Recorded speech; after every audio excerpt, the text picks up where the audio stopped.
There we are.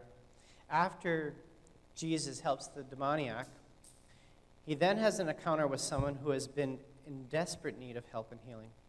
We're now going to take a look at this account.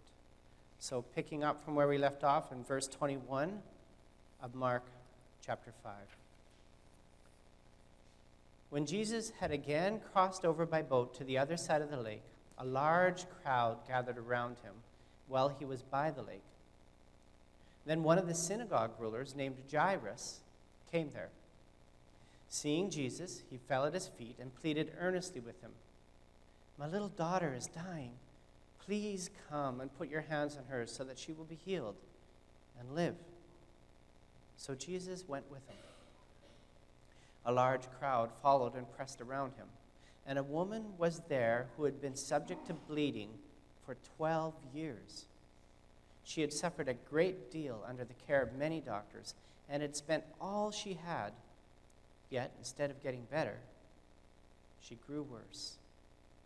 When she heard about Jesus, she came up behind him in the crowd and touched his cloak, because she thought, "If I just touch his clothes, I will be healed."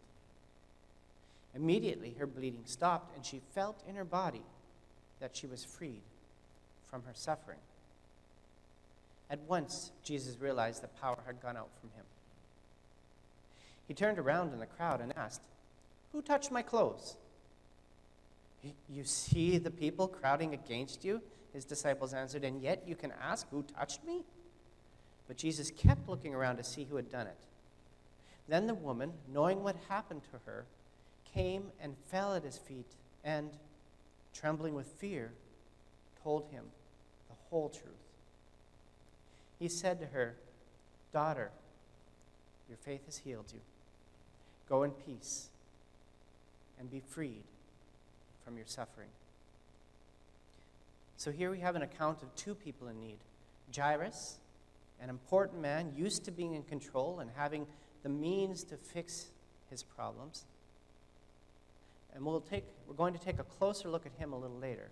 Because this sermon bite, I want to focus on the second person in need, and that's the woman who is bleeding for 12 years.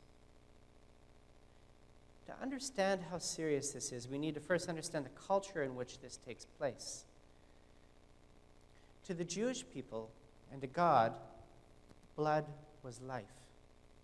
The life is in the blood. And that makes sense. We all understand that. If we don't have any blood in us, we're dead, right? Conversely, the shedding of blood and the loss of blood was abhorrent to God.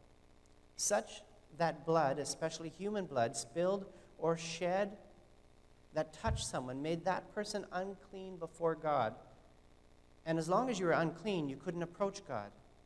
And you couldn't be with others, because your unclean condition would make others unclean also.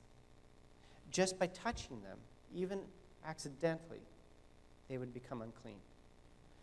So the only thing that you could do is to separate yourself from others until you could clean yourself and your clothes, then spend a night separated from the people. And in the morning, you could show yourself to a priest, and the priest could see that you are no longer, that there's no longer any blood on you, and he would pronounce you clean. And then you could partake in normal activity and social life again. But for this woman, her condition of bleeding continually meant that her life was halted. She was isolated from others in the community, even her family. And that apparently has been for 12 whole years of separation and isolation. And bleeding, of course, that whole time would mean that she would be always sick and weak. And her condition would keep her shunned and avoided with other people. She would feel shame and loneliness. She'd feel worthless and maybe even feel like she was cursed by God. But when she heard about Jesus, she thought he might be the one person who could help, where all others failed. And indeed, she was helped, but at great risk to herself and even to Jesus and his reputation. She ventured forth into the crowd to just be able to touch the fringes of his garment.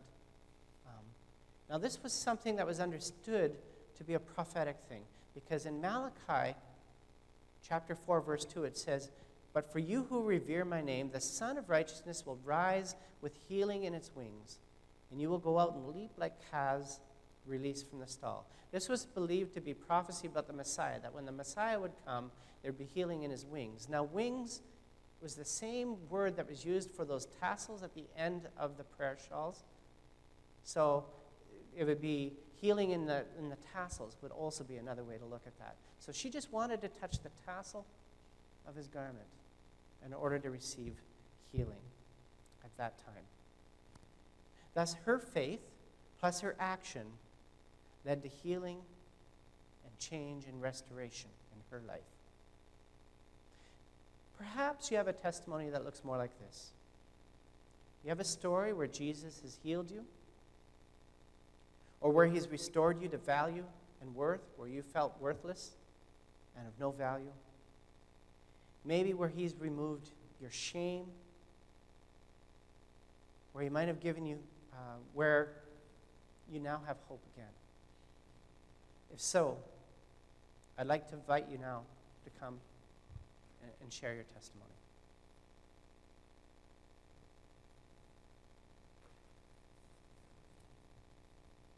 So the mics are open if you have a testimony.